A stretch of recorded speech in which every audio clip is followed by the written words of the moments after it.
On May 17, 2026, the World Health Organization declared the ongoing Ebola virus disease outbreak affecting the Democratic Republic of Congo and Uganda a public health emergency of international concern under the International Health Regulations 2005.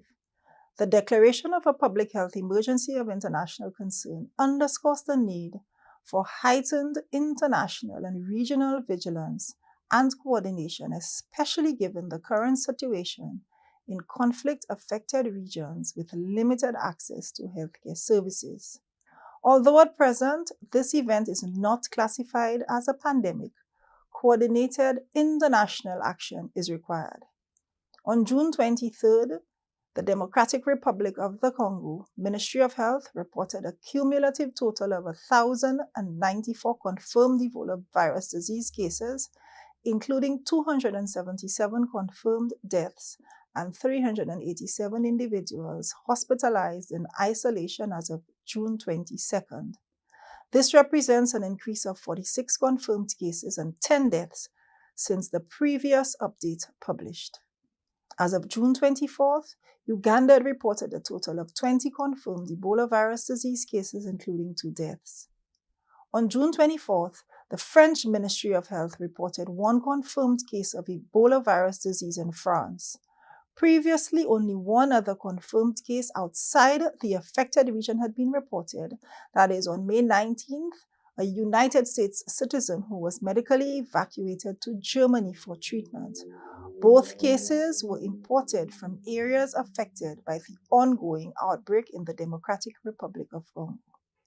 Health authorities in both countries, that is the Democratic Republic of the Congo and Uganda, supported by WHO and partners, to continue to implement extensive response measures. The current risk to the Caribbean is still assessed by CARPHA as low. However, given the region's high connectivity through international travel and direct flights into the region, strengthening of our national surveillance system and preparedness is important. The Chief Medical Officer, the National Epidemiologist, and the Laboratory Director attended CARPHA's Joint Regional Health Security and Regional Coordinating Mechanism for Health Security meeting in Trinidad and Tobago from June 9th to 11th, 2026. This meeting served to advance regional coordination and collaboration for emergency response and prevention, preparedness and response, surveillance, and data sharing. The effective regional health coordination requires a coordinated, collaborative approach among member states and partners to protect the health of their local and visitor populations and mitigate health threats such as infectious diseases and pandemics. The Ministry of Health, Wellness and Nutrition continues to strengthen the National Ebola Plans in collaboration with the hospitals and health stakeholders. Sensitization and training have been held with healthcare workers, education, tourism, the business sector, immigration, customs, and SLASPA.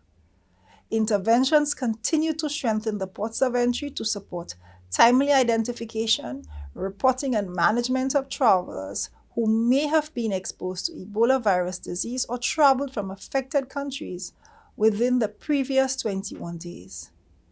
The CARPHA Regional Referral Lab has now received the capacity to test for Ebola viruses and has coordinated transportation of suspected case specimens on behalf of member states. As per travel advisory for Saint Lucia, the public is advised against travel to high-risk regions and persons who travel into country from the defined high-risk regions will be placed on 21-day home quarantine. A 15-room isolation ward and a 12-bed management ward has been identified in the event cases are suspected, diagnosed, or detected on island. The Ministry of Health, Wellness and Nutrition is closely monitoring the outbreak and preparing plans for prevention, early detection and management in country in consultation with the regional public health agencies.